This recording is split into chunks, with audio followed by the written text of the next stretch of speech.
বাড়ির পাশে একটা ছেলে ওই রকম বাঘের ছেদে একবার নিয়ে চলে গেছে। নিয়ে চলে গেছে আপনাদের বাড়ি থেকে? ওই পার থেকে নদী পার হয়ে এই মাঠ দিয়ে ও ধারে আমাদের বাড়ির সামনে একটা খাল আছে, খাল পার হয়ে ও পারে গিয়েছিল। বাঘ চলে গিয়েছিল ওই ওই ওই পারে? হ্যাঁ, তো সে বেড়াটা না মানে এত বড় আর বেশ ওইরকম লম্বা ওইরকম। নমস্কার, সবাই কেমন আছেন? আশা করি ভালো আছেন। আমি এই মুহূর্তে দাঁড়িয়ে রয়েছি সুন্দরবনের এক প্রত্যন্ত গ্রামের ভিতরে রাস্তায়। এক মাসিমা কিছু বিক্রি করছেন, তাই তো? ভালো আছেন? হ্যাঁ ভালো, তুমি আছো? হ্যাঁ ভালো আছি আমি। এটা কি কি বলে এটাকে? ওটা গিমা শাক। গিমা শাক? এটা কি খাওয়া যায়? খাওয়া যায় খাওয়ার জন্য তো, খাওয়ার জন্য, তাই না? কিভাবে খাওয়া হয় একে? ওটাই এমনিতে তুমি তেলে দিয়ে খাতে পারো, আর নাইলে ওই আলু কুচি দিয়ে ভাজা করে খালি ভালো লাগে। একদম প্রত্যন্ত সুন্দর গ্রামের মানুষ এবং একদম এই কি সুন্দরবনেরই কলা? হ্যাঁ, এই সুন্দরবন থেকে নেওয়া হয়েছে। ডুমুর ডুমুর? এই ডুমুর কি হয়? বিক্রি হয়, মানে অনেকে নিয়ে যায়। অনেকেও নিয়ে যায়। এটা এটা কি খাওয়ার উপযোগী? হ্যাঁ, তরকারি করে খাওয়া হয়। তরকারি করে খেতে সুস্বাদু। ডুমুর তো সাধারণত আমরা জানি না ডুমুরের তরকারি খাই বলে। ও বাবা, ডুমুর খাইতে খুব ভালো, আর ও তো কোনো স্বাদ তেল কিচ্ছু না তো। তাই? ও খুব রান্না করলে খুব সুন্দর লাগে। আচ্ছা আচ্ছা আচ্ছা। ওই বেশি আমরা যা হয় আমাদের কিছু। আপনার বাড়িটা কোন দিকে? আমার বাড়ি এই রাস্তার মাথায়। ওই ওই দূরে? হ্যাঁ। আর বাড়িতে কি কি আছে? বাড়ি আছে, আমার ছেলে আছে, বৌমা আছে, আমার নাতি আছে, নাতনি আছে। সুন্দরবন যে জঙ্গলটা পড়েছে ওই পাশে, ওই সাইডে, তাই তো? ওই পার থেকে নদী পার হয়ে এই মাঠ দিয়ে ও ধারে আমাদের বাড়ির সামনে একটা খাল আছে, খাল পার হয়ে ও পারে গিয়েছিল। বাঘ চলে গিয়েছিল ওই ওই ওই পারে? হ্যাঁ। তারপরে কি ওখানে আপনি চোখে দেখেছিলেন? নিজের চোখে দেখেছিলেন? চোখে দেখেছি। হ্যাঁ।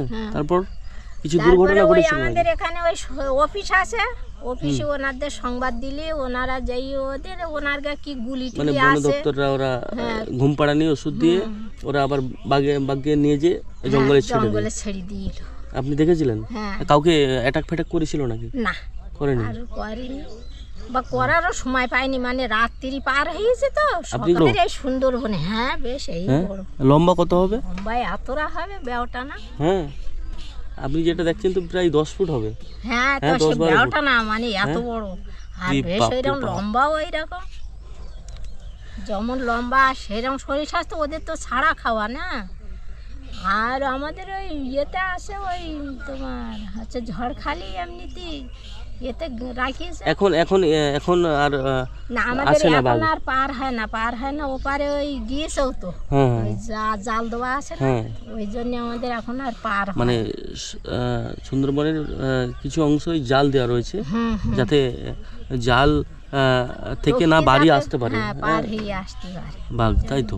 ধরো আমাদেরও তো রাত ভিত উঠতে হয়, বাইরে বেরোতে হয়, ছাগল গরু বাছুর আসে, ওই জন্য ভয় লাগার বিষয়, তাই না? অফিসের থেকে ওইটা। আর আমার আচ্ছা, আপনাদের গ্রামের এমন কতজন ব্যক্তি আছে যাদেরকে বাঘ অ্যাটাক করেছে? কি অনেক লোক নিখোঁজ রয়েছে, এরকম রয়েছে? আমাদের এখানে অনেকগুলো আছে। আমাদের বাড়ির পাশে একটা ছেলে ওই রকম বাঘের ছেদে একবার নিয়ে চলে গেছে। নিয়ে চলে গেছে আপনাদের বাড়ির পাশেই? কি নাম কি ছিল তার? তার নাম ছিল ভুবেন মিদা। ভুবেন মিদা? হ্যাঁ। ওকে আর পাওয়া যায়নি? না, ও গিয়েছিল মধু কাটতে। মানে জঙ্গলের ভিতরে মধু কাটতে গিয়েছিলেন, দিয়ে আর ফিরে আসেনি? কি নাম? মৌসাকি ভুবেন মিদা। ভুবেন মিদা।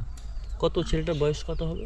ওই কত 40-50 বছর তাও হয়নি, 40-45 বছর টছর এইরকম। ওর বিয়েটা হয়ে গিয়েছিল? হ্যাঁ, ফ্যামিলি ছিল?